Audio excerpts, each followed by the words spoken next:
For great ideas and practical tools you can start using tomorrow to grow your business and separate you from the competition, you've come to the right place. If you're into B2B marketing and sales, then welcome to the one and only B2B Marketing and Sales Podcast. With over 60 and counting total years in the trenches of businesses small and large, they have a plethora of knowledge and experience that generate you more leads, capture more clients, ring up more sales. Well, doggone it, just make you more money. How about that? Always thought-provoking, yet dubiously entertaining. Please welcome to their respective microphones across 3 time zones, your co-ringmasters, the Dave Loomis, and not the rock star, Steve Miller. Hey everybody, this is Steve Miller, better known as Kelly's dad. I'm also known as not the rock star. And as always on our podcast, which is called the B2B Marketing and Sales Podcast. I think that's the first time I've successfully said that. The first time, I should say. The first time I've said that correctly the first time. So anyway, and my partner in crime is the Dave Loomis, and I want to hear you say it too. The Dave Loomis. There you see, I love his voice on that new microphone of his. He just sounds like he should be narrating one of those a film strip from high school. Yeah, or what's his name? Ken Burns. What's that guy's name? Ken Burns. Oh, Ken Burns. Yeah, well, you should be narrating That's a big one of compliment. One of his a big documentary. Yeah, a documentary voiceover person. Now that could be me. Yeah. Now, before we kickstart this thing, this time I do want for those of you that are on video, that are watching this on video, I do want to share with you something that we talked about a while back, a few episodes back, and I'm going to show it to you. I got some socks. See? Oh, can you see my socks? Oh, very nice orange socks. What is the gray image on it? That was my dog. Oh, okay. The dog. Yeah, my dog who passed away, and in honor of him, I found these socks that you could send in a picture, and they would take it and put it on your socks. So wow, but they're orange. Amazing, so. Amazing. Yep. Anyway, they're orange, and the people that are listening to this have no idea what we're doing. So we have an orange brand. We both have an orange fetish. Therefore, and we believe that branding is important and colors are important, and therefore, that's going to be a topic. We will definitely have talk something that's your brand color. Yeah. So all right. So now I'm gonna get us going onto the topic of the week, and the topic of the week is personas, or as they say in correct English, personas. Yes, I don't know which one it is. Sort of a tomato thing, isn't it? I think it is. Yeah. And doing personas or avatars has kind of been, and I'm going to say it, okay? It's kind of been the rage, for a number of years now. We briefly talked about it in our last episode and decided that, well, we needed to expand our conversation on this. So I personally have what I consider to be a fairly contradictory attitude about these things. So I will be, but because you are the primo marketing guy here, I want to hear from you first about what you think about personas. Do you say personas or personas? I think I say persona. Okay, then we will use it your way. Personas that I want to hear what you think about personas. I want to hear how you develop them, how you help your clients, and you have to do it in 5 minutes. So, okay, I will do that. Thank you. I think the word's been around for a lot longer than, the concept's been around for a lot longer than the word. So if anybody is in marketing, I have a chapter in my book about Stone Age people. They're like Gunther and other people like that. That's right. Who grunt. Remember those guys? That was great. Well, you did a nice job. And the point of that was that they were trading with another group that was nearby them in another community, and they had to figure out that they had to create something that was of value to that other tribe in order to have a successful trade. And so they didn't have the word persona back then. In fact, all they grunted. They didn't even have language probably. But let's say there were 2 or 3 My people. fraternity was like that. Yeah, exactly. Yeah. You were called what? Grunt. Okay. Right. Exactly. Trout or something trout. clever, right? That's what I was called, trout. Yeah.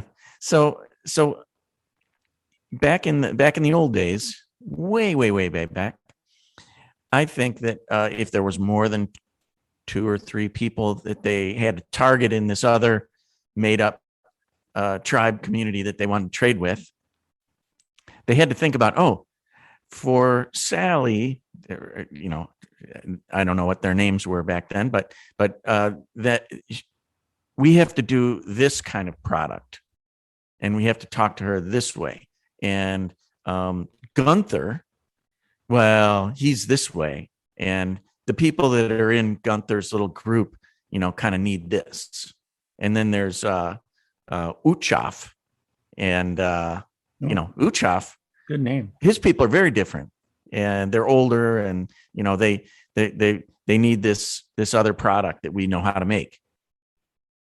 So they did that. They targeted what they did to those people in order to make a successful trade. And they probably explained it in a certain way to them that they would relate to. And they learned that probably by trial and error. Hey, I'm going to explain it the same way to all of them. Didn't work. I'm going to explain it this way. And hey, lo and behold, they made the successful trade. Good job. I think I'm going to do that in the future. It's learning. So I think that's been going on literally since the beginning of time. And recently, now you say it's the rage, personas. Okay, well, now we have a name for it. And we have big consulting firms that can charge gobs of money for 2-day sessions to take a whole bunch of people through this process of creating personas. And hey, more power to them. I'm a marketing guy, so if there's a need and somebody wants to do that, that's awesome. But I just think it may be the rage, but it's not new. What do you think about that? Well, I completely 1,000,000% agree that it's not new. Until I read your book, I really had no idea how far back it went. But right. But I think I mentioned in the last episode, that I ran across this when I was consulting for Nordstrom probably 30 years ago. Right. In the meeting with them, where they started referring to Barbara in the meeting, and I had no idea who Barbara was, and it turned out that Barbara was their persona of their typical buyer. Yep. So when the idea that it's new, of course not. It's not new. Just like a lot of stuff that marketing agencies these days, have repackaged and kind of renamed and stuff like that. They're not new. ABM is not new, it's been around for forever. And the same thing with this. My attitude about it is, I think we've taken it too far.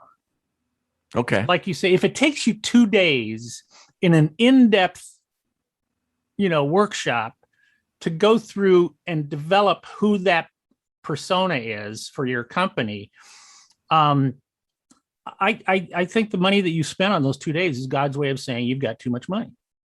Yeah. I just don't think it's that important to be that anal about it. Right. Okay. We want to know who these people are. Plus, and I'll throw this at you and then throw it back to you. Okay. I also think there's a very big difference between having an avatar in B2C versus having an avatar in B2B. Very much so. Very much so. I think that's a really good point.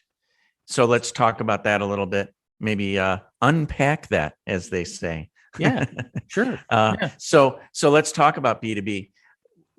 going back to one of our I think our last episode, which was about the buyer journey. Right.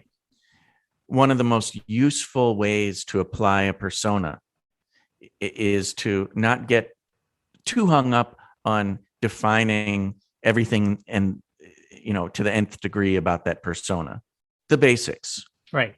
But then for each, let's just say you have 3 key targets.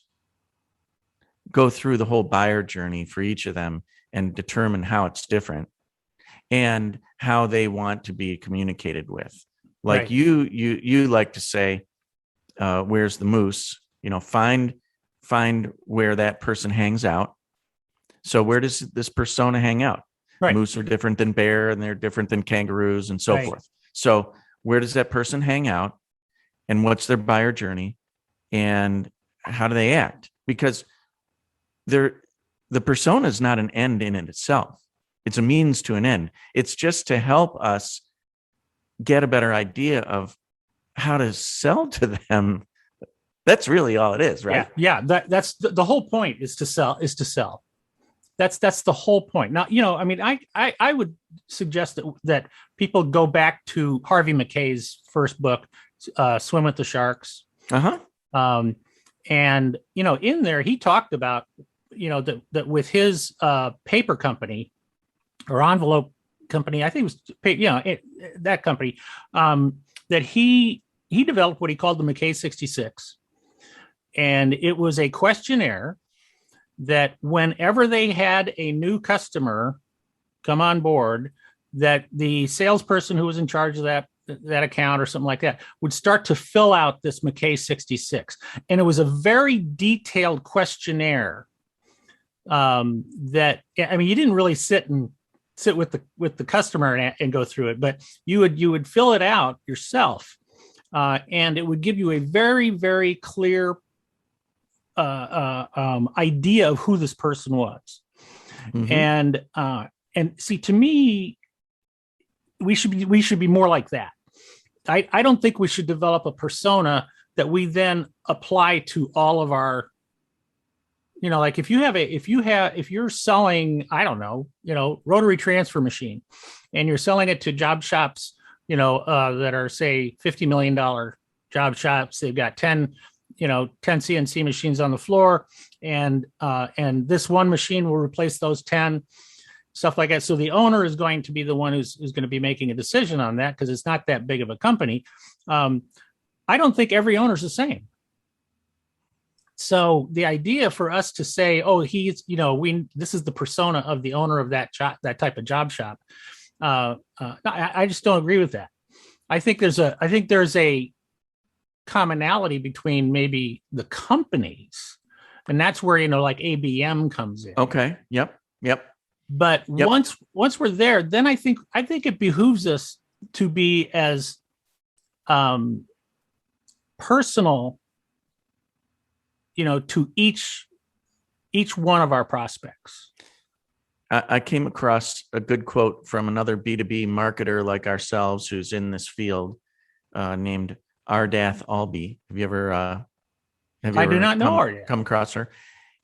She describes a persona as a composite sketch of a key segment. That's not complicated, but it actually is very descriptive. Yeah. But I think the descriptions can be a lot simpler. Like when I describe the moose, to me, like you say, okay, what do I need to know? All right, what do I need to? Because when we're not, the moose is the buyer, ostensibly the buyer. Now there might be multiple people who are in the buying decision process. They might be influencers in there, okay? And that's why, one of them is a moose, one of them is a bear, one of them is and what we need to do is we need to know, like you said, where do they hang out? Okay. And then number 2, what are their hot buttons? Right. That's the thing. You find out what those two, you find out where they are, you find out what their hot buttons are. Now I know how to talk to them. Right. Here's a fun concept that I came across when I was thinking about this and doing a little bit of research about our session today. Have you ever heard of an anti-persona? I have not. I hadn't either until I read about it. Are these protesters? What are they? They are not. It's actually a persona that you make of the person you do not want to target. Okay. And I think it's kind of interesting because really good marketers believe in the idea of focus, in that we can't be everything to all people. Right. If we try, we're just going to be really watered down, and we're just going to do sort of okay across a bunch of different segments. But the more we target, the tighter we can get, the more niche-y and specific we can get. We're obviously giving up some things, but we have that prize of, deep penetration potentially into that segment. And creating a anti-persona could help us at least remember or remind us, oh, we're not targeting that person. This is not our target market. That's right. And it could give us a little bit of something in a meeting where someone brings up an idea, and you've been in these meetings where they bring something up and it sounds like a good idea, and they're sort of politically, powerful in the company or whatever. Yeah.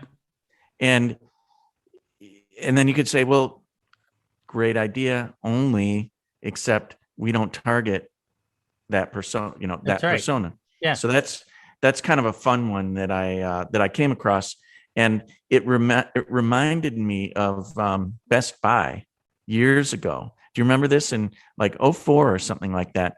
They came out publicly and said what kinds of customers they wanted and what kind of customers they did actually not want shopping in their store. Yeah, I don't remember that, but cool. Yeah. So why are they a shell of themselves now? I'm not sure. That's a whole other story. It might have worked for a little while. Yeah. It might have worked for a little while. I think without question that there's absolutely nothing wrong with that approach. And it's real simple. Like, I was on a call with a client yesterday, and they were asking, like, how do you come up with a headline for an ad or something like that? And I said, well, let's remember who's our moose. Okay. And so like, let's say whether it's a magazine or whether they're flipping through something online, and then this pops up, and up at the top of it, instead of saying we have the best widgets, money can buy, instead of saying that, you just simply say to them, are you a moose? If you're not, you don't have to keep reading this. You can stop right now. But if you are a moose, you probably want to keep reading. That's excellent. See, and to me, that's where that happens. Because now the people who are not moose, they just leave. Right. They go to the next ad. We actually don't want them. We don't care. We're trying to home in on a particular target. Yeah, exactly. So you asked about B2B versus B2C. B2C is pretty tricky when it comes to persona. There can be so many of them. And there were these research companies that years ago have created names for different segments, and you can target people, down to, at least in their home now, everywhere, based on their zip code. Well, I think that, yeah, I agree. But I also think with consumers, a lot of it has to do with demographics and interest. Because like golfers hang with golfers, right. Rich people hang with rich people, that type of stuff, right? And and so I think that in that sense, it is a little bit easier in the consumer world to unless you're just a straight commodity, right? Then there's not really a lot you can do. Right. I have a friend who is in charge of branding for what is now called the Cleveland Guardians baseball team. Oh, it was formerly the Cleveland Indians baseball team. And he's been in charge of the name. They're called the Guardians now? Yes, they have changed their name. Yes, they've changed their name. And he was in charge of the name change too, and all the new branding that comes out. But over the past couple of years, they've used what they consider to be attendee personas. Yes. And they have names for them because of their behavior. And it helps them with not just purchasing and targeting, but also for customer experience. Yes. Because they create things that they know Family Man Dan would like. Right. And they 100%. create things that Baseball Brandon would like, or Occasional Kayla. I kind of made these up, but these are similar to what their actual personas are. I often hold these boot camp events, whatever you want to call them, where I'm teaching people about being uncopyable. And one of the things that I teach, which is the basis of my next book, is Stealing Genius: How to Go and study alien opportunities, and then you steal ideas from them and bring them back into your world. And one of the places I've used a lot are the Seattle Mariners. And because what I'll do is I'll get like a suite, and then bring this whole group of people in, and we'll be in a suite. And then I'll say, okay, for the first 4 innings, you cannot be in the suite. You have to be out in the park. And I want you to come back and tell me all the different target markets that the Seattle Mariners have. And, and when you open your eyes like that and you go through the ballparks, like you say, and you find areas for families, right? You find areas for the single people are over here. Okay. The rich people are down, the rich people are down here. The corporate people are up here. Corporations are up here. And in fact, there was one area that I said to these guys, I said, I will be shocked if you guys find this. But a lot of ballparks, not every game, but a lot of them have knitting sections. Seriously.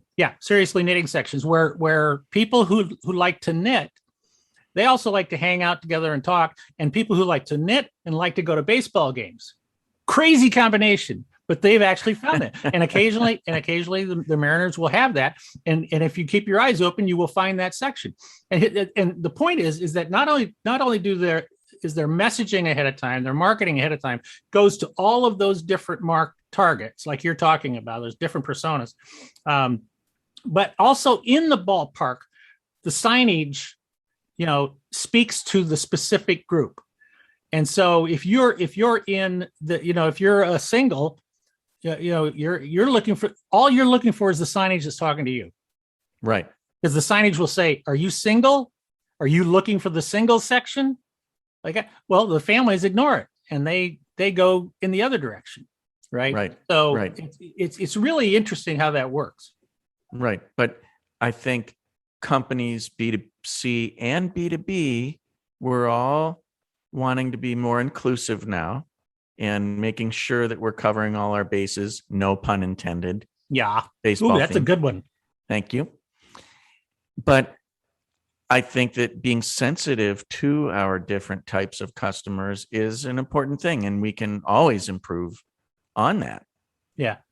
Oh, I don't think there's any question about that. And there are ways to do that. I think there are ways to approach some of this stuff. We're out of time right now for this episode, but what I think we should do is kind of extend this topic a little bit into our next conversation, because I'd like to bring the concept of ABM into this, because that kind of, because it kind of fits in there. Account-based marketing. Account-based, marketing. Or account-based management, marketing. Yeah, I like marketing. We can debate that. We can debate what the M is for. Yeah, and the real value of practicing ABM, and then how do you connect the personas, in there? Where do they come in? So does that sound like a good topic for next time? I love that topic. It's actually very topical. Because I'm working on that very thing with a client right now. Well, so that's perfect. There we go. We're going to solve that for you on our next. I love it. But to episode. Round out the to come full circle on the persona piece, I really don't think that it's new it's a shiny object now in the way that in the word and the way that people have packaged it, and the expectation that's on marketing people to create these elaborate. I guarantee you there are agency things. people watching us right now going, "Shut up." Yeah, shut up, because I mean I do a lot of work, but Yeah. let's face it, they can still continue to sell that, and they should. It's just let's remember, this is all about driving sales. That's what this is all about. So it's not to create a persona because just for the sake of creating it. It's for a reason. Yeah. So that we can sell to them, and also, I guess, serve them better for better customer experience. Make sure that we're acknowledging them. That sounds good. Sounds good. So, all right, I'm going to take us out of here. Do it. I and because I don't want us to be get off base. No, we're coming home. We're obviously we just rounded third, and we're coming home. Killing me. For sure. Bring us home. You're killing me, Smalls. All right. You're right. So, okay, everybody. Really knocked it out of the park. Another one, for sure. Another one. I am not trout. I'm otter. But Otter. Okay. Remember otter? Yeah. Oh, yes, absolutely. Yeah. So thank you for joining us again on this episode of the B2B Marketing and Sales Podcast. And I am Steve Miller, better known as Kelly's dad, and not the rock star. And take us out of here. This is the Dave Loomis, and it's been a pleasure speaking with you today. And thank you so much for joining us. Join us again for the next episode of the B2B Marketing and Sales Podcast. We'll see you next time. Ciao. Bye-bye. Thank you for listening to another episode of the one and only B2B Marketing and Sales Podcast, the source for B2B marketing and sales insight. If you enjoyed the podcast, please be sure to subscribe and leave these old guys a 5-star rating. Check the show notes for any links and contact information. You can always contact us by going to b2bmarketingsalespodcast.com. Thank you, and keep on marketing, keep on selling.